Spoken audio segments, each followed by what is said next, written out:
Aren't you a little short for a stormtrooper?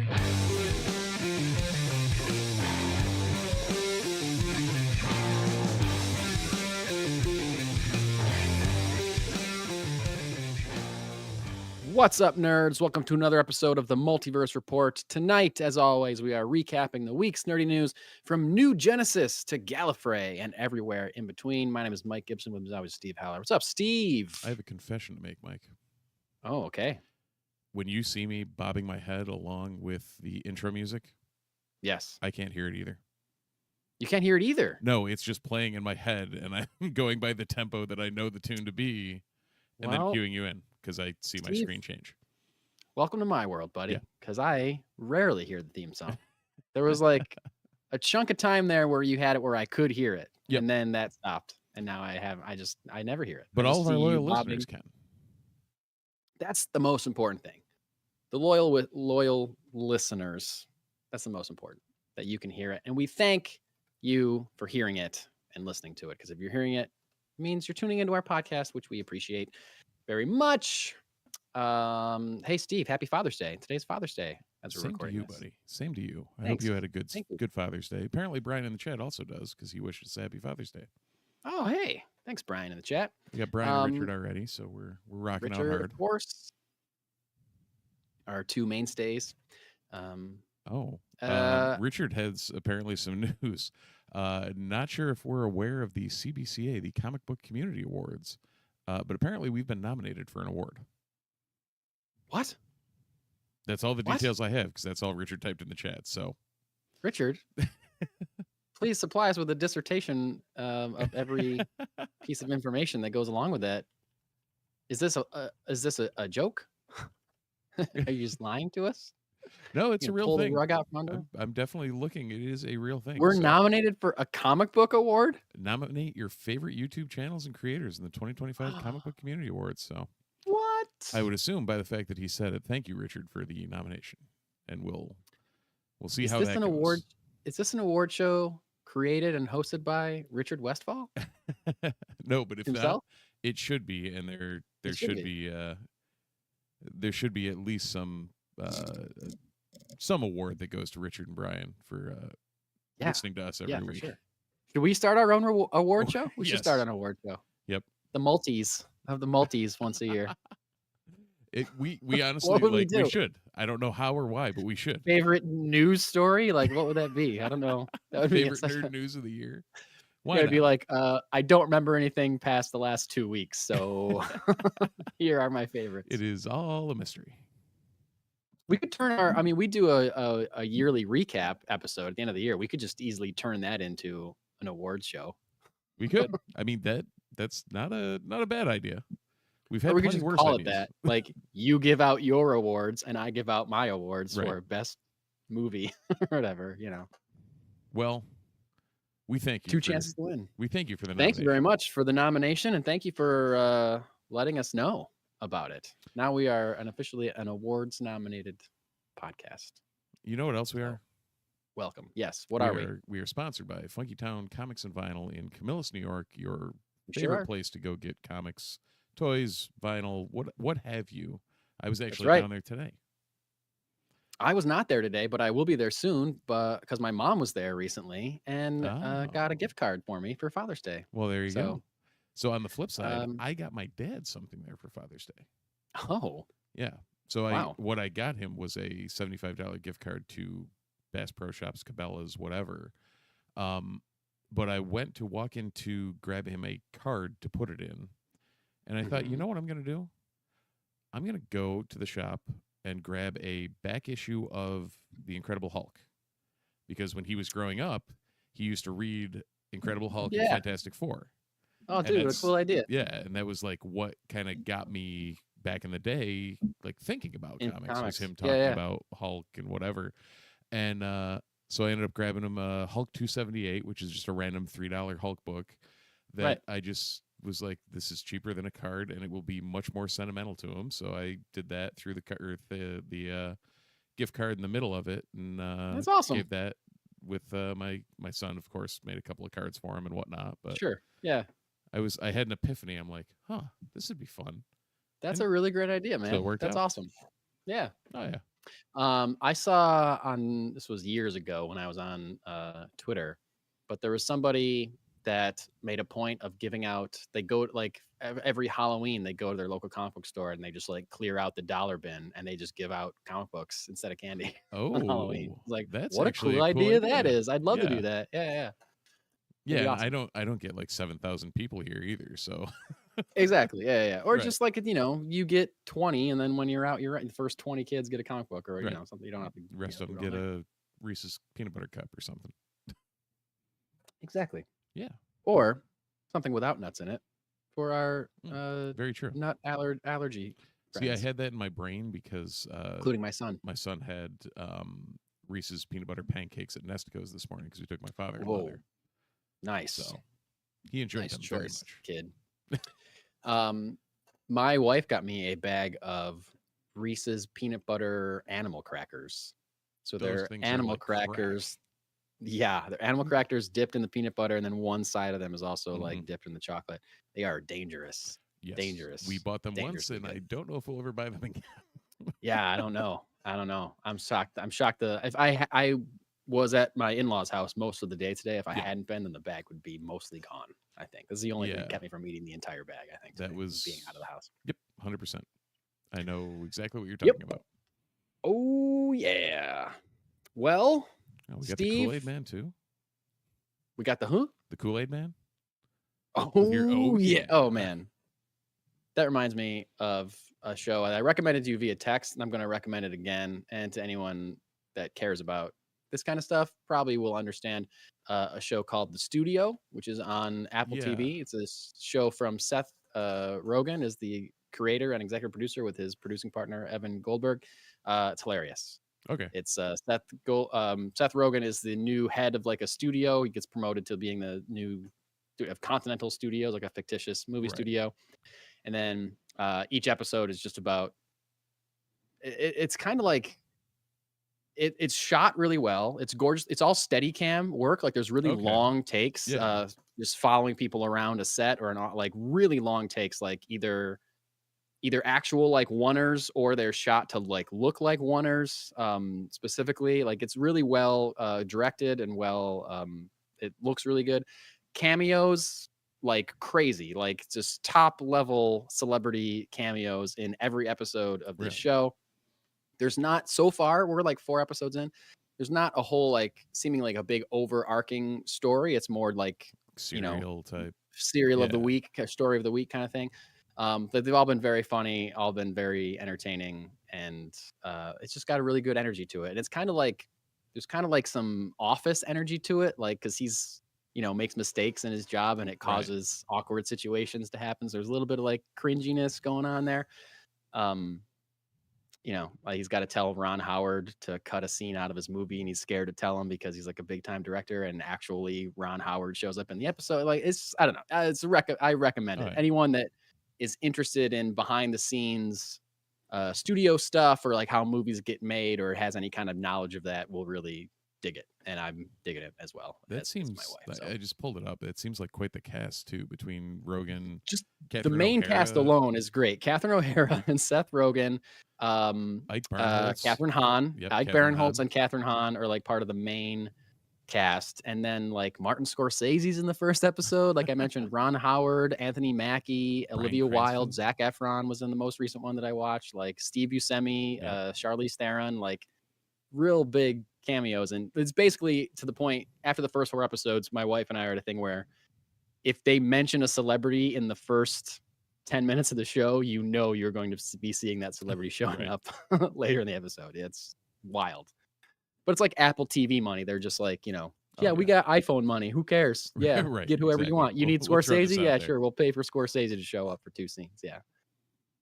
Wow, it's very good. Very good. And I don't remember how we started talking about that, but since we're done talking about it, let's move into our rundown, which is mostly DC focused. Not a ton of news from the other side of the aisle, Marvel wise. I didn't really see any new stuff for Fantastic Four, although we may get a similar Entertainment Weekly article as we got this week, focused on Superman. We got a big dump on Superman stuff, giant article from Entertainment Weekly, interviews with all the principal cast and James Gunn. A lot of cool photos from the movie, either behind the scenes or stills from the film.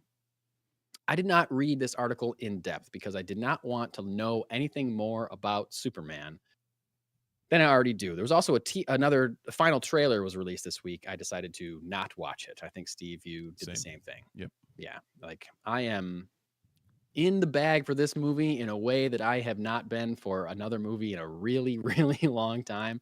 There's no way I'm not going to see it. I don't need another trailer to convince me to see it. I don't want to know anything else. So I already know a good amount. I think I know the appropriate amount. I don't want to be spoiled. I don't want to be able to connect any dots that I haven't connected yet or whatever. So, and I feel like over the last couple of years, that's kind of a tact you and I have both started adopting. Is once we get enough out of the background on the trailers and kind of get a feel for what the movie's going to feel like. Yeah. There's no point in like potentially spoiling any story beats or getting too invested, or hypothetically, especially in my case, getting your hopes up too much, only to get them dashed by various whatevers. Right. I don't need to see a final trailer. I don't need to see every TV spot or whatever. Just in case my mind put something together that I wish it didn't put together or whatever. So, I have bought my tickets. I did buy my Superman tickets that went on sale this week. So we're gonna see it on the same as day did you. in different theaters. Same day. Yep. We'll be able to talk about it though. Right. We'll be texting about it that night for sure. About an hour after I'm done with it. Yeah, I won't. I can tell you. I can just about guarantee you can text whatever you want because I'm not going to be looking at my phone for that last hour. Yeah, for sure. Anyway, so I was skimming this article for quotes from James Gunn regarding the future of the DCU, because obviously he can't give a big long interview like this without mentioning his plans for the future. And I may go back to read this article after save the link, go back to read it after the movie comes out, because there was a lot of questions, or like a lot of talking to David Cornsweet, Rachel Brosnahan, about their characters and how they prepared and things like that, and how they view their characters. So definitely an interesting read if you're not concerned with learning too much about the movie, or maybe you haven't seen any trailers and you want to learn stuff. You can check this article out on Entertainment Weekly. However, we here at the Multiverse Report, like we said, we're in the bag for Superman. We don't need to be sold on Superman, but we do want to know what's in the plans down the road, because we got a big announcement from James Gunn over 2 years ago at this point. And so far, only 2 of those things have finished filming. One of those things is halfway through being filmed, Lanterns. Yep. And the rest of the stuff's still kind of up in the air. And there's been some more things announced, then canceled. There's rumors of things, so anytime we hear from James Gunn about the future, we want to kind of dig into it a little bit. So, first fact that I read, this is not future, but Gunn was originally offered to direct a Superman movie prior to him making the Suicide Squad. I think after he was briefly fired from Marvel, he had an overall meeting with Warner Brothers and DC. They were very interested in him. Yeah, and they offered him Superman. What I didn't know, and he said no, because he said at that time he didn't have an idea of how he would write a Superman movie. He obviously figured that out. But apparently at that time, Warner Brothers was already interested in recasting Henry Cavill in the role. Okay. And this would be before he returned I think this was in like a nebulous time where they weren't planning on making a new Superman movie, but it was before he cameoed at the end of Black Adam or whatever. So it wasn't just James Gunn coming into the studio that made the decision to get rid of Cavill, although that was kind of clearly going to happen. But apparently Warner Brothers already were ready to say goodbye to him. Apparently, while Creature Commandos was a soft launch for the DCU, Superman and Peacemaker Season 2 are both more important to what the overall story of his Chapter 1 is going to be. Chapter 1, Gods and Monsters. He's had a couple things to say about his DCU. Apparently, his DCU has known about metahumans for about 300 years. So the idea of metahumans are kind of like baked into the society as it exists within the DCU, which is cool. So it's not like, well, I guess like Marvel kind of retconned that stuff, but in Iron Man, it seemed like no one's ever put on a metal suit and flown around and saved people before. Like, this seems like a new thing that's happening in this world, kind of. And then they kind of went back and showed, oh, Captain Marvel has been a thing. There's been things in the past, but maybe not like mainstream. Iron Man seemed to be like the mainstream debut of like a superhero. Well, because other than Captain America, I was going to say, you think about it, you've got Cap in the 40s, which, rumors of his existence could be greatly exaggerated. Right. Yeah. Like, okay. He wasn't a public face necessarily. He was like, well, I guess he kind of was, because he was in, like, the public face, but he also like the overhype of what he did could have just been blown off as hyperbole, because it's not like everyone had a camera in their pocket. And he didn't come home from the war. He disappeared in the ice. Right. After like probably how long was Captain America before he got 2 years? Maybe. Yep. It wasn't a long time. There's a montage in that movie, but they don't tell you exactly how long. Right. And then in between there you get like the Eternals, or no. I guess, but they keep themselves secret specifically. Right. Like, they're there, but they're secret. And then Captain Marvel would be the only other thing, and that's more like cosmic. Yeah, because and again, Earth, as far as Earth is concerned, it's in the 90s, but as Earth is concerned, she was there for a little bit and then left. Right. Again. So yeah, I mean, I guess they did an okay job with kind of filling in between the lines where it wasn't too blatantly obvious. But that's really cool that there's a long history with the DCU. Yes, it's embedded, it's baked into the culture kind of in this world. James Gunn had an interesting comparison, said, if you saw a shark man, I think meaning King Shark from the Suicide Squad, if you saw a shark man walking down the street, you'd probably vomit and shit yourself to death. If they saw one, meaning someone who lives in the DCU, it would be more like if you saw Paul McCartney on the sidewalk in New York.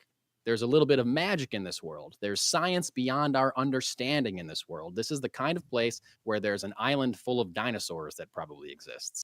I mean, if we're taking X-Men canon in the Marvel universe, there is too, but true. But I love that he said that. And I love that this is the kind of world we're getting. Like, yeah, sure, it looks like our world, but off the coast of whatever, maybe there's a dinosaur island for whatever reason. Right. That's pure comic book aesthetic right there. I love that. Speaking of that, after they introduce the X-Men, can we get a Savage Land movie? Savage Land? Because that would be the only that would be the next Jurassic Park that I want to see. Yo, yeah, and that would certainly be a way to make an X-Men movie that is very different from any X-Men movie we've seen before. True. Like, you want to avoid the Dark Phoenix saga for like the fifth time, then hit maybe Krakoa, Genosha, Savage Land. Savage Land, man. Yeah. Hell yeah. That'd be great if the first X-Men movie we got was just X-Men versus dinosaurs. That'd be amazing. Absolutely. Nothing else. That's it. There's no big bad guy. They just got to survive dinosaurs. That's it. I would love that. Amazing. Anyway, back to this. About a month ago, or a month or two, I don't know, a while ago, I remember reading this. We didn't really talk about it on the show. David Zaslav said on an investor's call that Superman, Batman, Wonder Woman, and Supergirl are the 4 most important characters in James Gunn's DCU. And when asked about that for this article, James Gunn said, quote, I wouldn't say only those 4 characters, but I would say that those 4 characters are incredibly important to us. Right now, I feel great about where 2 of those characters are. I think he means Superman and Supergirl, because they both have movies being completed. Makes sense. And then he said, right now I feel good about where those 2 characters are, and then we're dealing with the other 2. And then when asked about those other 2 more, he confirmed that the Paradise Lost Themyscira series that was announced early on is still in development. He says, quote, it's slow moving, but it's moving. Okay. He also said that a new Wonder Woman movie is, quote, being written right now. So that's something that we had not heard before. No. It's not surprising that they're working on a Wonder Woman movie. It'd be crazy if they were not working on some kind of, like, yeah, the Themyscira show, notwithstanding, great. But that's like how the Amazon women came to be, I believe, as far as what he described it as. But to be launching a new DC universe and not have a Wonder Woman project in development would be insane. So it's good to hear that a Wonder Woman movie is being written right now. Obviously, there's no other information on that. As far as Batman, again, not a ton of news here, but he did reiterate again that the plan is to have a separate Batman in the DCU in the Brave and the Bold film, who has not yet been cast. Also touched on the Matt Reeves Batverse by saying, quote, what Matt is doing is still really important despite all stories to the contrary. We're supposed to see that script shortly, and I can't wait. So he's kind of acknowledging that there's been reports out there about they're going to cancel it or they're going to fold it in or whatever, and to his credit, he's still saying, no, that's not the plan. And of course, he could say that right up until the point where he says, we're going to bring in Pattinson. And now it's the plan. Now it's the plan. So, more to be seen there. As I mentioned earlier, Superman and Peacemaker, more than Creature Commandos, are really kind of like more important to whatever overarching story is going to be. And, and as he'll say here, he said that there is going to be an overarching story, but he does want everything to kind of exist on its own at the same time, but kind of build slowly to like a grander story. And about that, this is like a kind of a big, I kind of threw a bunch of stuff together here at the end, but kind of sums everything up pretty well. He says, quote, I'm really trying to be careful that anybody can dip in and see the story that is up next and not feel like they're missing information. The most important thing is the specific stories, but there is also a much bigger story that we're telling that will take a little bit longer to tell. That's sort of where my next couple things are going to be. So the article asks, are you working on a sequel to Superman in the future? And he said, quote, what I'm working on is in some way, I mean, yes. But is it a straight up Superman sequel? I would not say necessarily. So if it's not a straight up Superman sequel, is it like a team up movie? Are we thinking Justice League? Hopefully we're not getting just another straight up Batman versus Superman. Like I would love them to not take the exact route that the doomed DCEU took by ignoring a Superman sequel. But the article then asked, like, are you thinking about the Justice League at all? Is that a part of your brain? And he said, quote, of course, but there is no Justice League in this world, not yet. And then the article says, well, is it fair to say that the Justice League relates to Gunn's larger plans for the Gods and Monsters phase of the DCU? And his response was, sure. That tracks. Just the way he goes about things. My brain, the way he's talking about a Superman sequel, almost is, especially since Superman and Supergirl are two of the only greenlit things, is the sequel to Superman also the sequel to Supergirl, and we get Kal-El and Kara Zor-El teaming up and doing their super thing. Yeah, it could be. I mean, it could be, maybe it's not a Justice League movie, but it certainly could be some kind of team up movie, considering that we're getting not just Supergirl in her own film next year and whatever characters might also be introduced in that movie. Like we know Lobo is going to be in that movie, but who knows if there's going to be a cameo from other DC heroes or whatever in that movie. But just in Superman alone, we know we're getting Mr. Terrific, we know we're getting Green Lantern, and we're getting Hawkgirl, and we're getting Metamorpho. Like there could be some kind of team up movie. Yeah. Whether it be a Justice League movie or not. Well, maybe it could just be something else.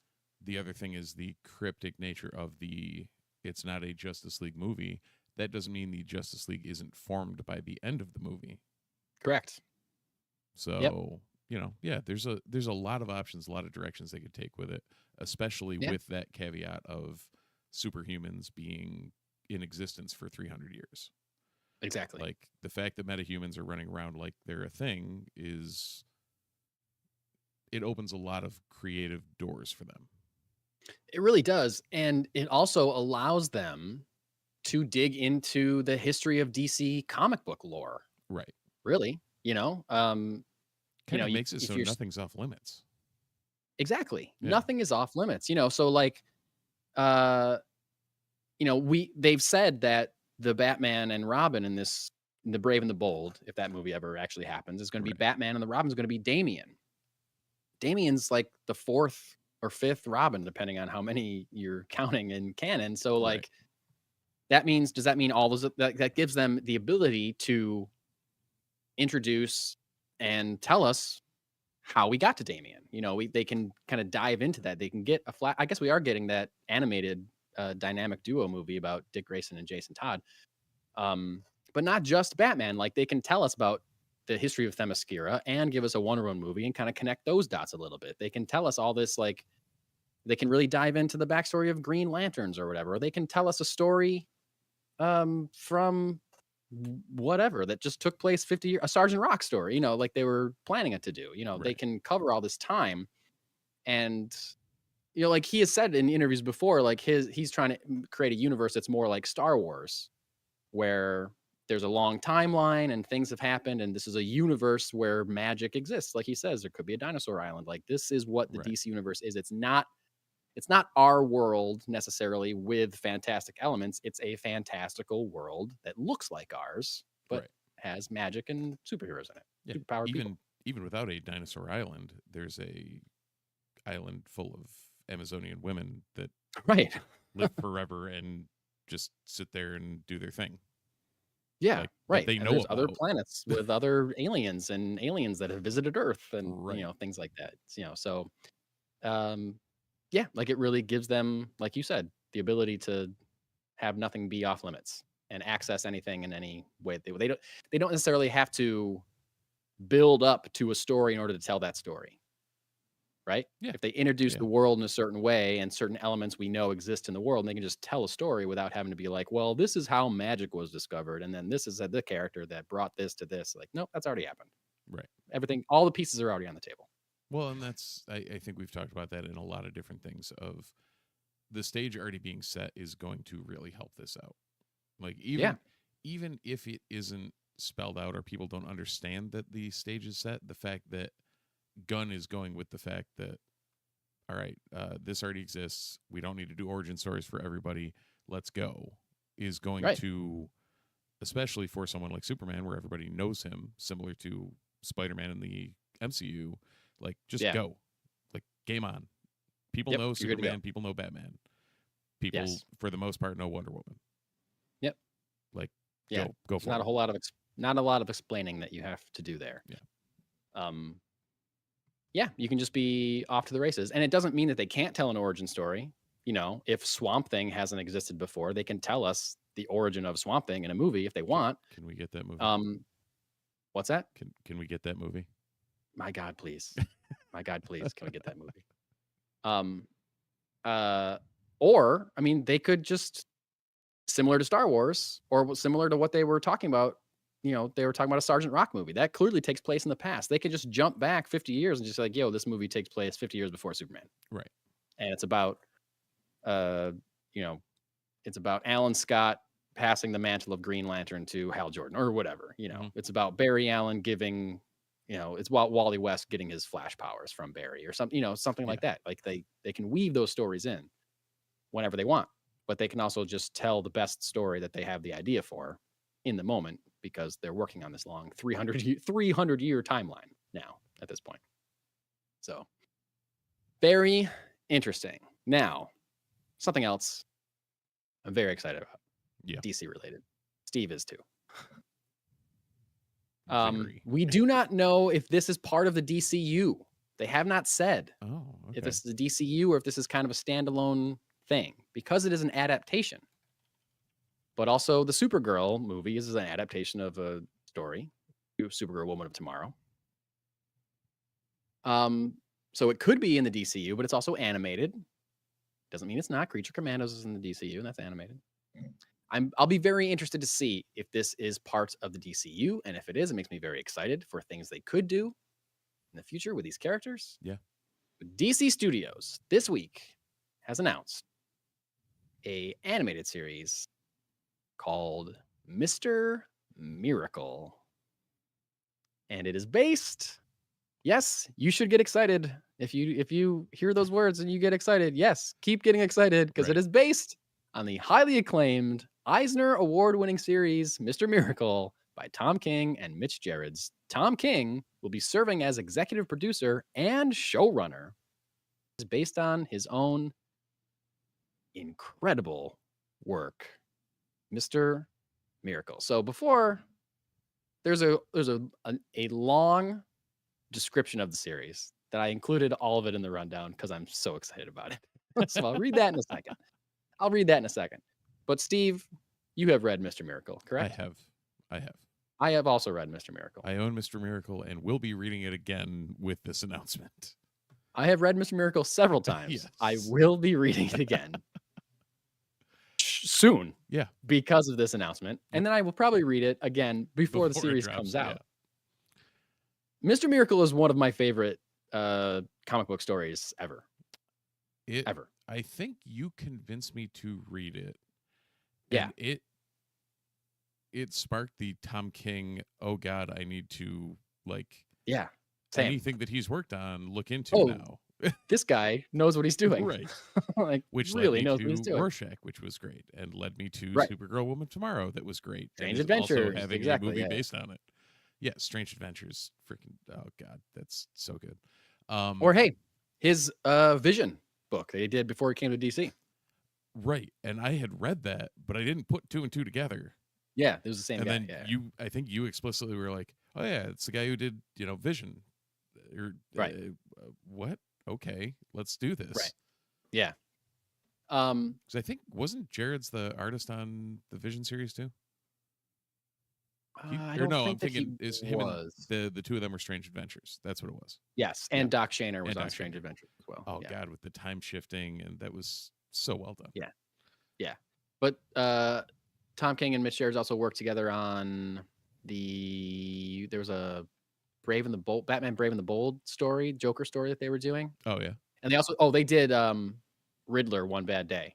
Was also like they team up. They work really well together. That One Bad Day series was so good. Really great. Yeah. They should do that again. They should figure out a way to do that again. Yeah. Um Anyway, now that we've Anyway, completely sidetracked onto the love for Tom King. yeah. If you have not read Mr. Miracle and you are a comic book person, hell, if you're a non-comic book person, Right. you should read Mr. Miracle. If you know me or Steve, we'll let you borrow it. It's really, really fucking good. It's dark. It is somewhat depressing. Yeah. It forces you to look inside yourself a lot. It has a lot to do with depression and mental health, and just like kind of contemplates life in general, the purpose of it, why we're here, and why it's worth living. Yeah, does it in a beautiful graphic form. Incredible, that, incredible, beautiful way. Yes. It's But also is harrowing, right, at times as well, and very suspenseful, and also adorable and very funny at the same time. It has all these things. And somehow it's it is all of those Guys, things. Go to Funky Town Comics and buy this book if you haven't read it, or buy it from your local comic book store today. And if they don't have it, go yell at Mike and Jesse and tell them to order you a copy. Yeah. Anyway, let's put it this way: if they don't have it, that means they sold out of it. Correct. Yeah. Because that's not one that stay on the shelf all too long. So it should be said, this is an adult animated series. There's this. I mean, the announcement does say that it's for adults. This is not for kids. And if they're adapting the King Jared's version, there's no way that it would be for kids anyway. So anyway, the description of the show is a little long, but again, because I'm so excited, I included the whole thing. And it goes a little something like this. No prison can hold him. No trap can contain him. He is scot-free, the worldwide celebrity sensation known as Mr. Miracle. And he is the greatest escape artist who ever lived. But can he pull off the ultimate trick and escape death itself? Something has gone horribly wrong with the perfect life that Scott and his warrior wife, Big Barda, have built for themselves on Earth. With war raging between their home worlds of Apocalypse and New Genesis, Scott's cruel adopted father, Darkseid, seems to have finally captured the anti-life equation, the ultimate weapon that will give Darkseid total dominance over the universe. As the mountains of bodies on both sides grow ever higher, only Mr. Miracle can stop the slaughter and restore peace. But the terrible power of the anti-life equation may already be at work in his own mind, warping his reality, exposing his long-buried pain, and shattering the fragile happiness he's found with the woman he loves. And so begins the odyssey of Scott-Free, Mr. Miracle, a harrowing, hilarious, heart-wrenching journey across the pitfalls of the ordinary and extraordinary, as the Son of God, raised by the devil, tries to save his family, his world, and maybe even himself. Hell yeah. Well, the first half of that makes it sound just like it's like a classic. Yeah, I think that's the exact book that I have. Steve. Yeah, it's the exact one. So is that the hardcover? Yes, it is. Yeah. Like, yeah, just beautiful. I mean, it literally won the Eisner for best writer and best best writer and best artist. Yeah. Your camera is way up. There you go. We'll get it back. It followed you all the way to the other side of the realized room that when you're when I was rolling back. I'm like, go? Okay. Yeah. That description is pretty accurate, although really it is. still at the same time like doesn't really cut it. It doesn't, when it gets into like his, exposing long buried pain, shattering fragile happiness, like that's more Right. of what the book is. And It's just like, he's doing it while he's fighting an intergalactic war at the same time. oh yeah. And having to bounce back and forth between married life and being a general in a bloody, terrible war. It's wild. I am so excited that they're doing this. I'm so excited that they're doing this. And they basically had to do it animated to remotely do it justice. Yeah, I mean, it would be really cool if they were doing a live action version of this. It would be really cool. It would, but we'd be like, and it would budget be plus so much. Yeah. Like this is a thing. Like we just talked about how all the pieces around the table, they can just do whatever they want. Yeah. The new gods, the whole new gods thing is a lot. Thank you, Jack Kirby. And they would have to lay some track to get a Mr. Miracle movie off the ground. Like even the beginning of Mr. Miracle like has 5-10 pages or whatever of like, hey, this is all the background of the new gods. You need to read all this before you read this book. So you don't need to know that before you read Mr. Miracle because it's in there. Scott Free is a guy that's born on New Genesis, which is like the heavenly planet. And in order, like a truce is made between Allfather and Darkseid, the ruler of the two planets, New Genesis and Dark Apocalypse. Yep. One symbolizing heaven, one symbolizing hell. They are constantly at war, and the truce is made when they trade, like Allfather or Highfather and Darkseid trade sons. So Darkseid's son Orion grows up on beautiful New Genesis, and Allfather's son Scott Free, Mr. Miracle, grows up in hell in Apocalypse. And that's how he is raised. Which is a really fucking cool idea. Yeah, you get a taste of that in this of like, oh, big time. The rivalry between Scott and Orion is like a big part of the first half of the story. Yeah. Both interesting characters. All the new god stuff is crazy, and I can't imagine that they won't get to Darkseid at some point in live action. If this DCU is successful and gets off the ground, they'll probably build to it. But also, Darkseid was kind of like where Snyder was going with the DCEU, so they might try to avoid that for like a little bit. I feel like, but got to get there eventually. Anyway, on the flip side, I did just see the initial New Gods Orion design from Kirby. That is a design. That is definitely a design. Sure is. It was a choice. Yep. I got to read that. Actually, I think I have it in my or I used to have it in my Amazon cart. I think I deleted it because I was like, I should just order this from Funky Town instead of buying it from Amazon. Why would I get it from Amazon? Maybe when I go to Funky Town to use my $50 gift card, I will say, hey, can you order me a copy of the New Gods Omnibus from Jack Kirby? There you go. I'll pay you for it with this gift card that I have. I will pay you money for goods and services. Thank you. That's right. That's right. Anyway, I could talk about Mr. Miracle for a long time. Yeah. And we already have. Actually, yeah. But, that is true. We do have more one more news story before we dive into comic books. This is something that I don't know. I almost said this was inevitable, but it's been so long that I guess I started to doubt it. There was like a stretch there where I was like, it's only a matter of time before we hear about this. I mean, it was foreshadowed in the original. In the first movie, yeah. Right. But then eventually I was like, everyone's too old. This isn't going to happen. Yeah. But it is happening. This week, Mel Brooks announced Spaceballs 2, sequel to Spaceballs, will be coming out. Being produced by Amazon MGM. I think Brooks has had a partnership with them. They did the History of the World Part 2. For better or worse. For better or for worse. I did not watch that. I heard it was really bad. It wasn't great. Amazon MGM will produce the film with an intended theatrical release. Theatrical release in 2027. Now, I'm going to just jump right into the biggest part of the story to me. This is huge. Huge. All right. Rick Moranis expected to return. Yeah. For the role of what's his face, Lord Helmet or whatever. Yeah. Crazy. Yeah. Rick Moranis has been retired from acting for years, for decades. They tried to get him back for the Ghostbusters movies, Afterlife, and he said no. He's like, oh, no. But he's coming back for Spaceballs 2? What? Mel Brooks has got pull, man. I mean, That's crazy. Mel Brooks is 98, going on 99 this month. Insane. There ain't too many other times you can work with Mel Brooks. I'm pretty sure. Yeah, Rick was I guess like, that's true. Let's come back for this one. For Spaceballs 2, The Search for More Money.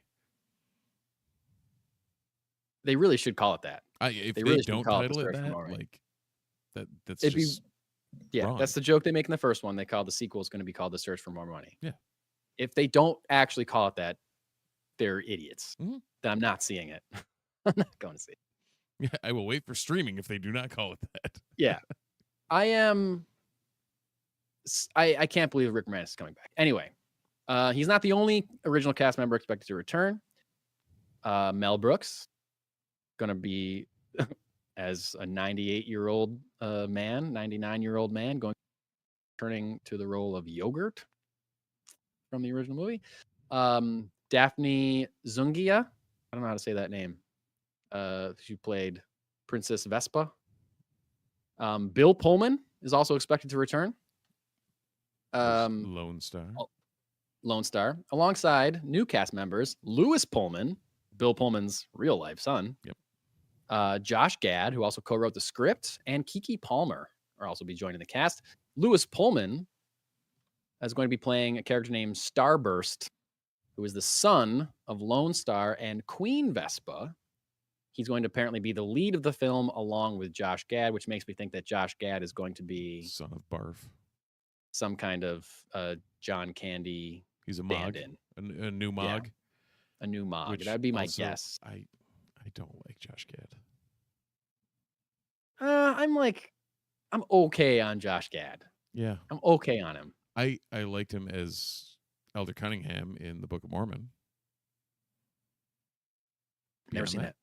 I don't know. Can't talk about it. Never seen it. But yeah. No, it's what do we think about Spaceballs 2, Steve? Yeah. Like, were it not for the Moranis news, I probably would not have any interest in it. Honestly, I have very little interest in a sequel to Spaceballs. Yeah. Spaceballs isn't. I was talking to our friend Steve Irwin about this. Mm-hmm. They proved it with History of the World Part 2. You can't, or it's very, very difficult to make a real Mel Brooks movie in 2025. Yeah. Yeah. Like, and Spaceballs was the thing for a reason. Right. At a certain time. Right. Blazing Saddles, same deal. Young Frankenstein. Yeah. Sorry, Frankenstein. Same thing. Like, I love Young Frankenstein. It's so funny. But yeah, it's all of a period that they can't get maybe they can find a way to create a new situation, but like, yes. Yeah. I don't know. I don't even think that it's, I mean, in the case of Blazing Saddles, yeah, there's stuff you can't do anymore. Right. Blazing Saddles, hilarious movie. But I don't, I've seen Spaceballs a bunch. Oh, yeah. I don't think I'll ever be in the mood to sit down and watch Spaceballs again, because it's kind of played out. Yeah. And Mel Brooks is an absolute genius. He's a pillar of the of the film industry. Certainly, he's a comedy legend, Hollywood legend. Mel fucking Brooks. Yeah. Of course, I'm not trying to take anything away from Mel Brooks, but when I think back on a lot of the jokes from Spaceballs, you get like, we're combing the desert. Get it? It's a big comb. Right. That's not funny. Like, it's not, I guess it was kind of like a look how dumb this is kind of joke now, but like, it doesn't really play that way for me now. Now I'm just like, okay, there I go. Great. Right. I don't get it. I don't know. Like, I feel like the humor has to be updated, and Mel Brooks is not writing the script. If I was 98, I wouldn't be doing shit either, you know. So maybe that, maybe it'll change, but maybe also that will make it not feel right if he's not really writing the script. I don't know. I'm not sure how to feel about this, but my general feeling is a general lack of enthusiasm I have for a Spaceball. I don't think I'm too far off of where you're at. I think I want to be more excited than I am. Like Spaceballs for me was a very big part of growing up. I don't know. I may have seen Spaceballs on syndication before I saw Star Wars, or like right in that same vein.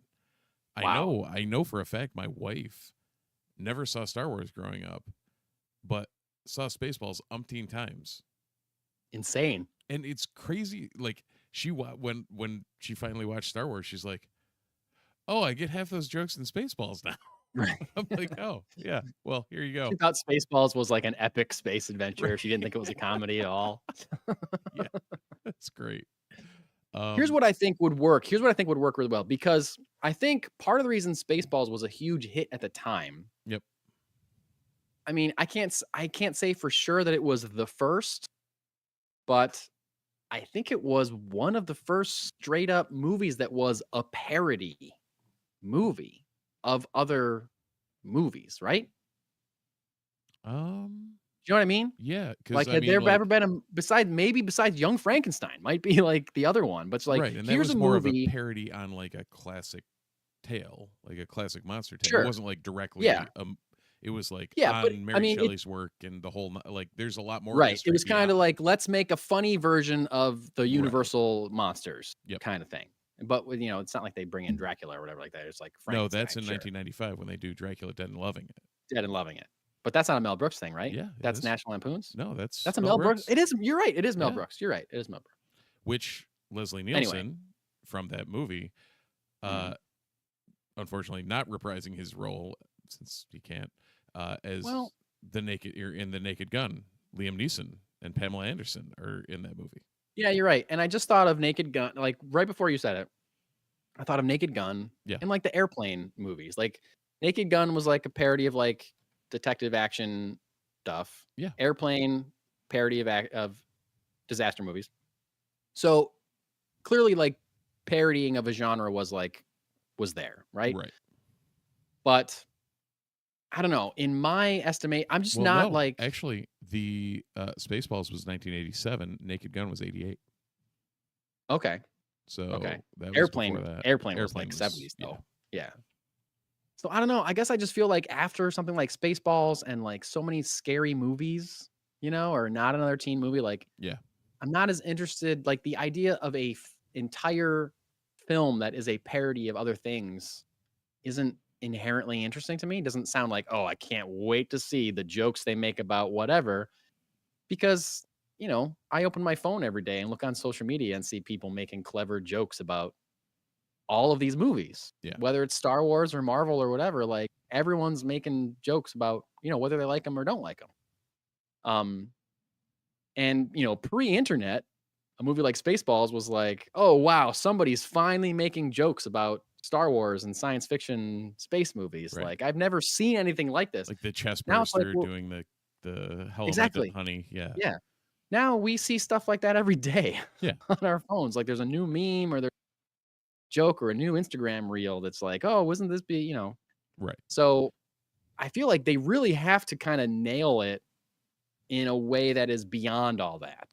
And I think like if they actually have like a story that is a compelling story for these characters that just kind of brings in elements of parody, I think like that's more of a way to go. Like you should make it a movie that is like actually good. Yeah. And like give us like a good story that just happens to be able to parody Star Wars or Star Trek or whatever other space movies you're going to be bringing in. Because if it's just like, let's tell the plot of Force Awakens, but in a way that is funny instead of serious, or something like that. I don't know. Yeah. You know what I'm trying to say? I do. Like, make Like, your there own needs to movie, but be- then yeah, make exactly. jokes. Yeah. Goes back to the concept of just make a good movie. Just make a good movie. Yeah. One thing I didn't realize, and I guess it makes sense, but it surprises me. 3 of Mel Brooks's movies were in the top 100 comedy films in the past 100 years, as voted on in 2000. 3 of them are in the top 100. 3 of them are in the top 100. All 3 of those are in the top 15. Can you Okay. name them? Blazing Saddles. Yes, number 6. Okay.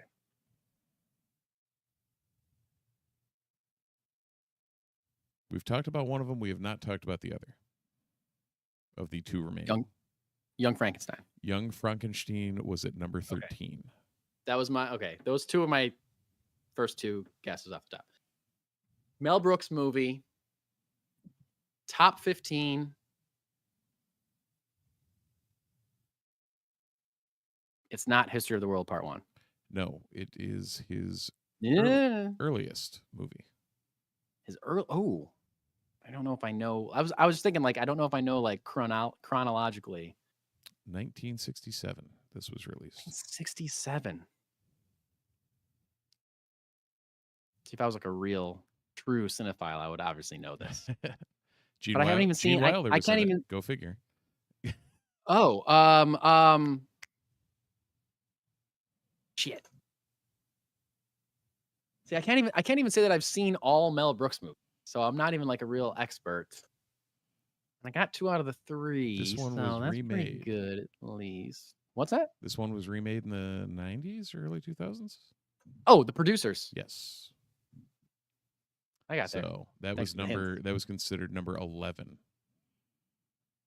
Wow. Blazing The Producers Saddles at number 6 is a really funny movie. I mean, I don't think I've seen the remake, but I've seen the original. same. The original is really funny. Yeah. And yeah, Blazing Saddles at number 6 is 100% deserved as well. Easily. Like that What number is Young Frankenstein? 13. 13. So 6, 11, and 13. Oh, actually, it's really here's the great about Some Like It Hot. give us the top 15. Yeah. Okay, from 15 down to 1. Philadelphia Story from 1940, Bringing Up Baby from 1938, Right. Young Frankenstein, A Night at the Opera from 1935, Airplane was producers was number 11, as mentioned. Airplane was number 10. The Graduate in 1967. It Happened One Night in 1934. MASH movie in 1970. Blazing Saddles at number 6. And then Duck Soup, Annie Hall. Marx Brothers. And okay. Dr. Strangelove. Yeah, okay. Yep. Tootsie. Tootsie. The number 2. What? And then Some Like It Hot from 1959. Some Like It Hot. That's, I've heard of all those movies. I have not yes. seen all of those movies. I agree. Marx Brothers, I totally get. Like, I haven't seen Tootsie, but like, is most of the comedy from Tootsie just the fact that Dustin Hoffman's dressed up like a woman? Because I don't know if that's gonna hold up. That's In 2025. I haven't seen Tootsie, but I know that's the premise.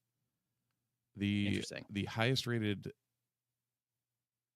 80s highest rated 80s movies that weren't mentioned, because technically Airplane was in the 80s. It was 1980. Oh, was it? I thought it was like 77 or something. No, 1980. Oh, okay.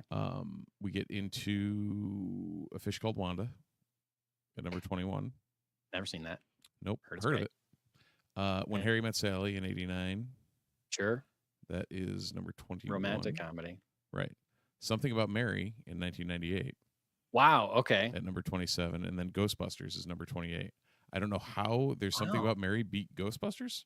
I think Ghostbusters would be higher than that. I personally would agree. But also, like, it's kind of hard to define. I feel like The Graduate yeah, there's funny parts in The Graduate, but to me, The Graduate is definitely more of like a drama than a comedy. Where'd you get The Graduate from? You said The Graduate. It's in the top 15. Really? Did you not say that? I did. Did I Yeah. Okay. You're right. Yeah. I was gonna say, am I hallucinating that you just said No. The Graduate? I just must have skipped over it because in my brain it didn't register as a comedy.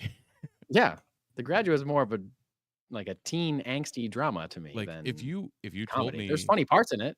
no, but if you told me Dustin Hoffman was in 2 of the Two top 15 comedies of all time, comedies of all time. it's not really. Like, No. like how are you defining a comedy? Like, there's funny stuff in a lot of movies. There's Right. funny stuff in Silence of the Lambs. I'm not gonna call that a comedy, you know. But like on this list, you have those, and then you have Groundhog Day and Animal House, Sure.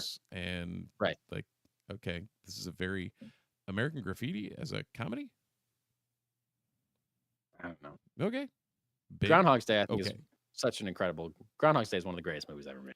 It's it so good. is. I unfortunately I have a friend that has effectively ruined it for me because he Oh, continually really? quotes it all the time. Oh, I'm sorry. Yeah, but Groundhog's Day would be in my top. It would be in my top 10 comedies of all time if I was making it. it would Top 10 definitely be in my top 20. I don't know top 10 or not, but it's It's up kind there. of a hard list to make, though. I mean, unless you're like really into comedy, which Right. I like. I'm not like. I like all movies, but I can't say that I'm just like, oh, a new comedy's coming out, I gotta watch, because like, I feel like you know, comedy I have fallen off a ton on. Like yeah, even I know, me too. even like television wise, like I can't do sitcoms anymore. I can't do any of that. Yep. Like I don't Yeah. know. It doesn't hit the same. And I don't know if that's me aging out of it or around it or Right. like not keeping up with how comedy has changed. I don't know. Yeah. I don't know either. It's not my preference. But like a show like, like you and I both love the show Shrinking. Yeah. That's a really funny show. Yeah. It's also a really dramatic Like show. There's like heartfelt really and heartfelt dramatic, stuff yeah. at the same time. So I guess I kind of like that kind of comedy. Like I don't necessarily need like zany, crazy comedies necessarily. Right. Like I would like Don't my give me the comedy to be Big Bang rooted in Theory. something emotional, Right. Which is probably why you and I are not as excited about something like Spaceballs 2, which is probably not going to be rooted in any kind of real life Right. emotion. Well, that's And my it's just wife gonna and I be went like back jokes on jokes. Yeah. maybe a month ago. We went back 2 months ago. We went back and watched or attempted to watch Robin Hood Men in Tights, Oh, which yeah, I right? still quote to this day. Like Sure. there's plenty of moments in that like movie that are etched into my memory. Yeah. We went to watch it and I was like, this doesn't hold up. Nope. Not Yeah. at all. No, thank you. Yeah.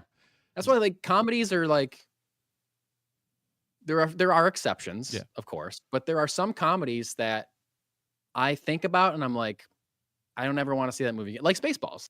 Like I'm fine remembering Spaceballs and saying lines from Spaceballs with my friends. Yeah. Yep. Ludicrous speed or whatever. Yeah. Like We've gone fooled to you. Plaid. Like great, Yeah. hilarious. Yeah, we've gone Plaid. But I don't ever need to see that movie again. And part of it is something like Wayne's World is the same too. Like I'll think about Wayne's World being funny, great for the rest of my life. If I never see Wayne's World again, I'll be fine with that because I don't want to revisit it and be like, oh, this is not great. Like I'll just let it live in my head as a great movie. Maybe it still is, Right. but I don't need to. I've seen it 1,000 times. I don't need to see it again. And Yeah. if I do see it again and it's like, turns out to not be as good as I remember it, then well, boo! I just ruined my relationship with Wayne's Right. World or whatever. I don't know. Well, that was kind of what happened with me with Men in Tights. I was like, Right? I held Exactly. this movie in like the pantheon, Yeah. and then I went to watch it, and I'm like, this is I don't know about this. Yeah. Even I think I mentioned this on the podcast before, but the last time I watched Ghostbusters, I didn't think it was as funny as I normally did. I was like, Bill Right. Murray's just kind of a fucking asshole in this movie. Right. And I used to think it was They- really funny, but now I just think it's less. I just think he's just a creep. I saw that a couple of years ago. and It's had not the working same for me thought as where I'm much as like, it used to. Yeah, Murray is not. That's not. Yeah, no. it's not. No, that brand of comedy isn't really hitting in 2025 or whatever. Well, speaking of that, you know what? I watched. Bill Murray is also a creep and an asshole in, but well, I mean it's Bill Murray's character in a lot of It's a things. lot of his stuff. Yeah. However, Caddyshack, still. Oh great. yeah, Still great. yeah. Nice. I haven't seen that in a long time. Yeah. I may have never seen that entire movie all the Really? way through. One of those where I've it only was like was on TBS or something, and you'd Yep, always catch already like on pieces. Comedy Central. I would catch Yep. pieces here and there, and I know the Bill Murray speech is like really fun. That Yeah. stuff. But yeah. I mean, Anyway, literally, my assistant cub master and I quote that way too often. yeah, Yeah. nice. The when Murray and Chevy Chase had that whole scene in the middle that was Mhm. amazingly completely ad-libbed. Right. That was one take ad-lib, and they Yeah, just, great. because they couldn't stand each other, Yeah. and just took it and ran with it. Like it was a perfect scene in one take. Yeah. But the pool pond would be good for you. Like comes up way more often than it should. That's fine. So, but yeah, this whole list it's very interesting. Like Mrs. Doubtfire at 67, I don't know how much Mrs. Doubtfire would hold up at this point. I don't think that holds up at all. I think that's another thing where it's like you would totally be on the side of Sally Field. 100%. 100%. City Slickers at number 88. Sure. Fast Times at Ridgemont High at 87. Sure. Yeah. Classic. Amy Heckerling's Blank Check, as we've seen in recent Blank Check episodes. That's right. That's right. One of your favorites, Beetlejuice at number 88. Yeah. Beetlejuice is great. But again, that's like more than a like it's very funny, but it's also Right. like a supernatural horror movie at the same time. Mhm. So like, I think comedy, the Venn diagram of comedy movies is pretty expansive. I think. Right. Thank you, or the umbrella, I should say, not the Venn diagram. The umbrella of what is considered a comedy is pretty wide. Right. Like Bull Durham is number 97 on the list. If you would have ever told me Bull Durham would be on a list of comedy movies. Yeah. I mean, hell, The Nutty Professor. Oh, the 1963 The Nutty Professor? Original Nutty Professor. Yeah. I've seen that when I was a kid. Yeah. Robin Williams rounds it out at number 100 with Good Morning Vietnam. Because Sure. Robin Williams. Sure. Robin Williams. He holds up outside of Mrs. Doubtfire. Yeah, a lot of his stuff probably holds up pretty good. Steve, do you have a comic book to review? I do, and it is a number one issue. That's very fun. I do not, despite us being nominated for best comic book podcast in the history of the world. That's the category, right? Yes, I believe so. I do not have a comic book to review, although I did finish reading. I'll give a shout out to, speaking of Tom King, this is only like a week or two old. I finished reading his Black Canary miniseries, Black Canary Best of the Best. I thought it was great. Nice. I'll be looking forward to collecting it in a trade and reading the entire thing. Yeah, that was Black Canary versus Lady Shiva in a 6-round match, and each issue is covering a round of the fight and flashing back to Black Canary Dinah preparing for the fight and everything that she's going through. Oh, nice. In her life, with her family and mentally and all this kind of stuff. And lots of scenes of Lady Shiva and Black Canary beating the shit out of each other. So really cool miniseries. Recommend it. Yep. So what do you got for us this week? I have, weirdly, Jesse actually apologized when he gave it to me because Spider-Girl number 1. Oh, okay. Okay. I remember we talked about that coming out. So he apologized to me not because of the book, but because of he also gave me Spider-Boy number 1 when that came out. Oh, that's right. And, yeah. Like, there's just a recurring theme of random spider characters that we get to review. Sure.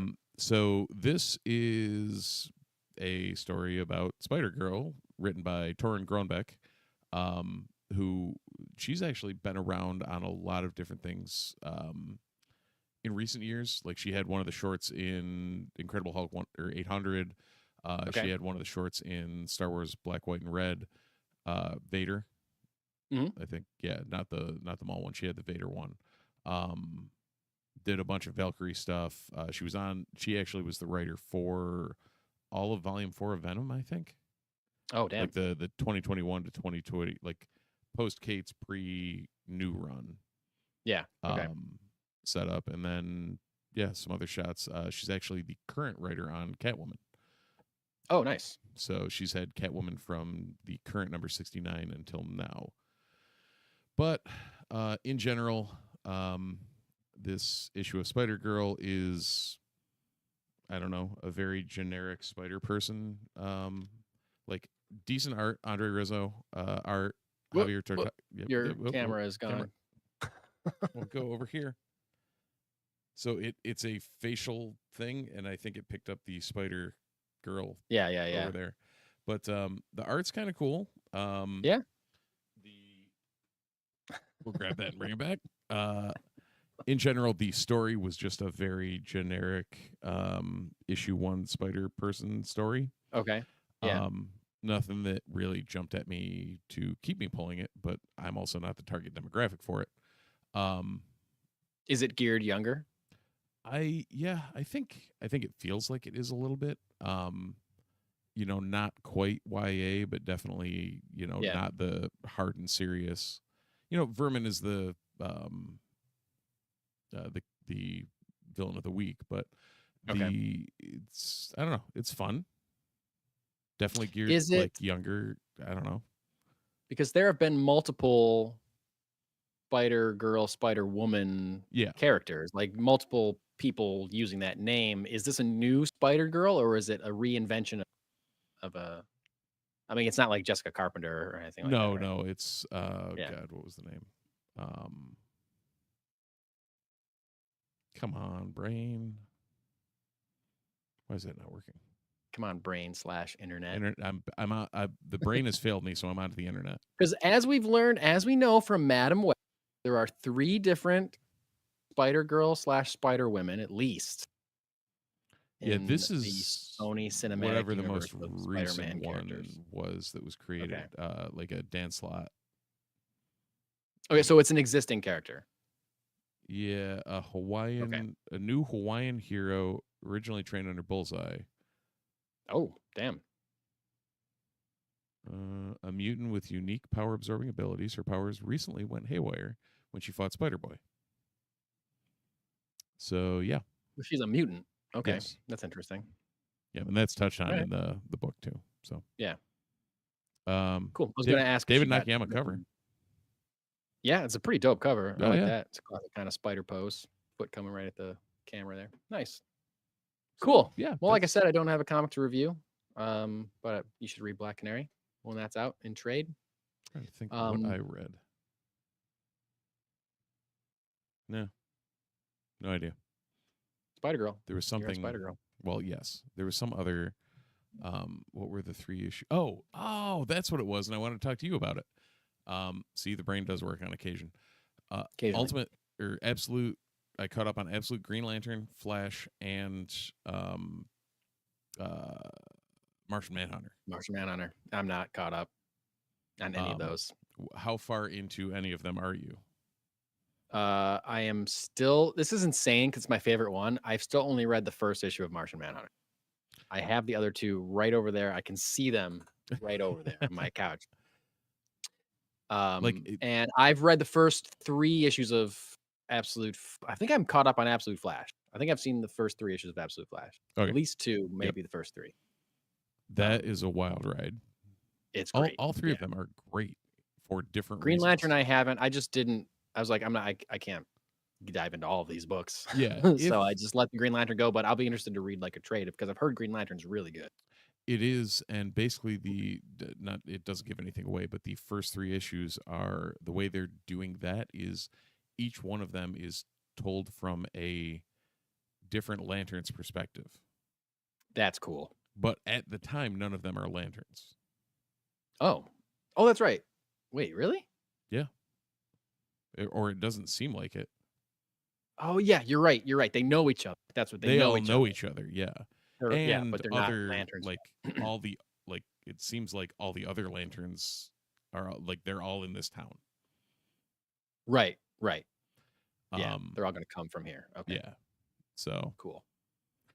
That's pretty cool. But the Flash, and Martian Manhunter stays as weird as the first one was, and it's just great, bonkers.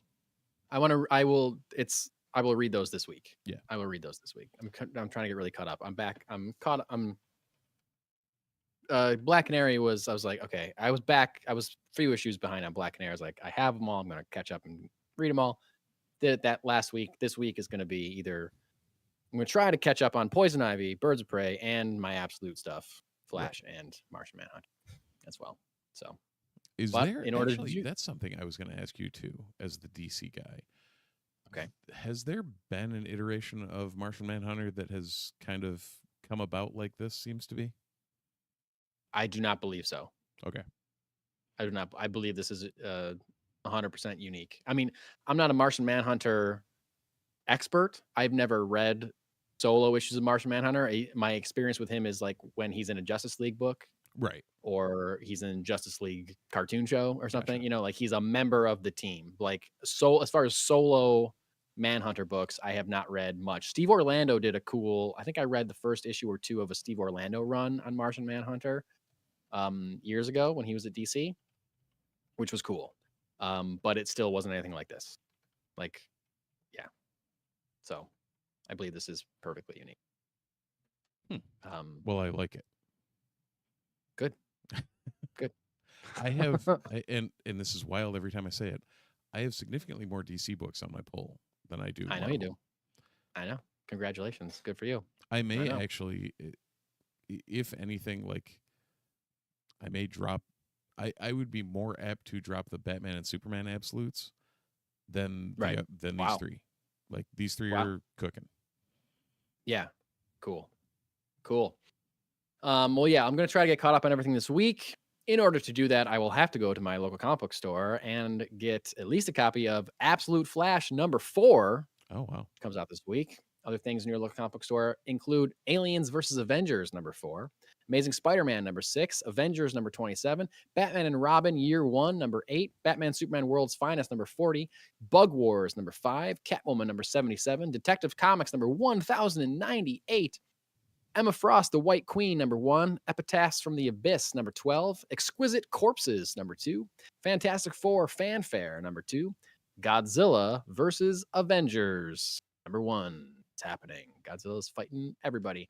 Gwenpool #2, Invincible Universe Battle Beast #2, Iron Man #9, Crypto, The Last Dog of Krypton #1, Moon Knight, Fist of Khonshu #9, New Gods #7, Nightwing #127, Psylocke #8, Star Wars Dr. Aphra, Chaos Agent #1, Superman Unlimited #2, Titans #24, Ultimates #13, Weapon X-Men #5, Wolverine #10, Wonder Woman #22, X-Men 18, and Zatanna #5. Bam. So there you go. I'm gonna get Absolute Flash. I might get Crypto, the Last Dog of Krypton, just to see what that's about. Did you get Exquisite Corpses #1? No, I did not. I feel like, did you hear the description on that? No, I don't know anything about it. I will read it to you because it's directly in your wheelhouse. Okay. If the name didn't give it away. Every 5 years on Halloween, the wealthiest families in America play a game. 12 of the deadliest people in the world are dropped into a small town with just one goal. Last killer standing wins. For the citizens of Oak Valley, Maine, this year's Unlucky Arena, the goal is much simpler. They must survive the night. So, wow. Tynion and Michael Walsh. It's James Tynion? Yep. Woo. Okay. Yeah. So I will be grabbing #2. I got #1 on a whim. Oh, you did? Yeah. And I don't think I remember hearing about #1. So I haven't read it yet, but it's like, I don't know. I've heard nothing but amazing things, so I'm probably going to grab #2. Just so I don't fall into the, like, oh, shit, I liked it, and then I missed #2, and they sold out of it. Right. Yeah. Well, that sounds very good. I cannot wait to hear what you think of it or check it out myself.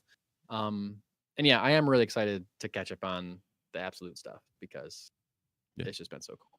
Anything else on your poll there? No, I don't think so. Battle Beast. No, I think I would like to eventually read Batman and Robin Year parts of it. Oh, that sounds good. Yeah, but an Exquisite Corpses sounds great. I didn't know if you were keeping up on the cool. Epitaphs from the Abyss. Oh no, I've read a couple of those. Yeah, but it's not like a thing I'm gonna get every issue of. Yeah, it's cool. Yeah, Aphra. I did not know there was a new Aphra coming out. I know, neither did I until I made this. But yeah, awesome. So yeah, Dr. Aphra, former employee of Darth Vader. It's true. Out on her own. kind of like oh, Indiana Jones. Mike can see the what I'm pointing at. Nobody else can. Yeah, move your head that way. Then everyone can see There it. you go. Yeah. There's Dr. There's the first appearance of Afro over there somewhere. Hell yeah. This Hell yeah, camera thing Steve. is really messing with my. That's got to be a setting you can turn off, though, right? It is, but I kind of want there's times I want to keep it, and then there's others where I'm Right. like, why to do that? Every time you take a drink, it zooms in on you. Yeah, Like- Richard mentioned that in the chat that I have a dramatic zoom. What I think I should start doing He's is taking a drink. just He's taking a drink. Let's get in there. I think I'm going to start on the bottom of my koozie. I'm going to start putting different stickers. Oh, awesome. Yeah. Yeah. Just that way, when I take a drink of something, You got to do it in the moment as I'm talking as a reply to what I'm saying. So that you can drink and be like, fuck you. Yeah. I agree with you. Or shut up. Yeah. that's great. That is great. With that, I don't think I have anything else to say. I think that's it. Oh, Good to go. yeah. No, I guess the only thing I have to say is that I hope all of you fathers had a happy Father's Day in the audience. Yeah. And absolutely. whether you did or didn't, you should probably check us out on YouTube. Follow, like, subscribe. Yep. You can check us live every Sunday, maybe Monday. Or Monday. About 9:45. For years we've said 9:30. I don't know when the last time we actually recorded at 9:30 was. So shoot for I like know. 9:45. Maybe we should try to get back to doing that. But We probably I don't should, know. but sometimes it's impossible. yeah, life But- happens. Yeah. So for anyone who shows up at 9:30, apologies, and for anyone who doesn't, you found us on time. Yeah.